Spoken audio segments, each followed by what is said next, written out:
माझं नाव सुजित खता, मराठी तडका, दादर येथे आपलं रेस्टॉरंट आहे आणि त्या हॉटेलचा मी मालक आहे. सगळ्यात आधी तुम्ही ज्या पद्धतीने म्हणाला की स्टॉक, तर हॉटेलवाले जास्त स्टॉक ठेवू शकत नाहीत, कारण की त्यांना फायरवाली सगळे ते नॉर्म्स असतात. त्या नॉर्म्समध्ये असल्या कारणामुळे आम्ही जास्त ज्या पद्धतीने आहे त्या स्टॉक ठेवू शकत नाही.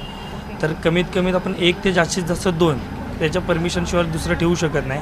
आणि आता ज्या पद्धतीने जे काही गॅसेसचे तुटवडे यायला लागलेले आहेत, ते तुटवडे खूप मोठ्या प्रमाणात आहेत. लोकांना आम्हाला सांगताना किंवा आम्ही आमचे जे काही लोक आहेत ज्यांच्याकडनं आम्ही गॅस घेतो, त्यांना पण आम्ही सांगताना खूप कन्व्हिन्स करतो.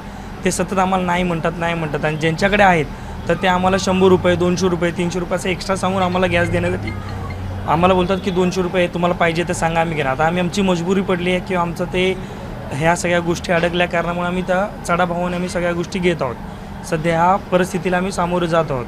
आणि आपण तर लगेचच काय एखादी डिश किंवा एखादा कुठलाही पदार्थ आपण महाग करू शकत नाही LPG वाढवल्यामुळं, कारण की ग्राहक पण तुटण्याचे संभव असतात. जर आम्ही या सगळ्या गोष्टी जर वाढवल्या तर त्या प्रॉब्लेम होण्याची खूप शक्यता असते.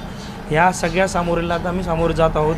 कसं करायचं याचा आमच्या डोक्यात पण विचार आहे. कालच आम्ही रात्रीभर विचार करतो त्याच्याबद्दल. पण आता शॉर्टेज म्हणजे काय, कोणालाही फोन केला आता तरी कोणी एकच सांगतं की आता गॅस अवेलेबल नाही आहे गॅस. मग आम्ही काय करतो की अजून 4 वेळा, अरे एक बघ ना.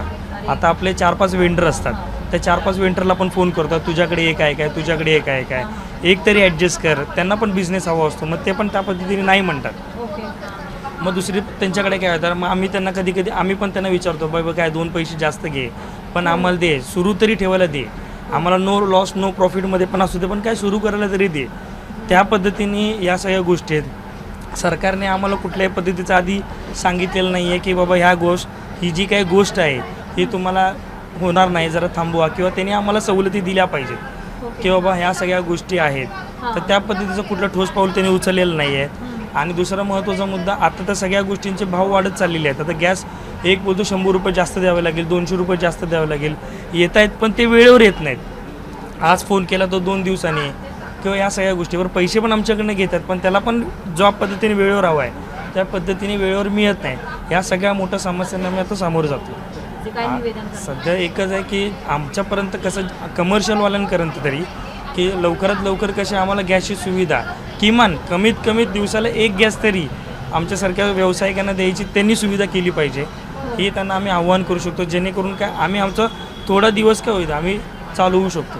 कारण की आता कोळशेवाल्या भट्ट्या पण त्यांनी बंद करायला सांगितल्या आहेत. तर त्या गॅससाठी जी भट्टी असते ती पण भट्टी, त्यात पण जास्त गॅस जातो.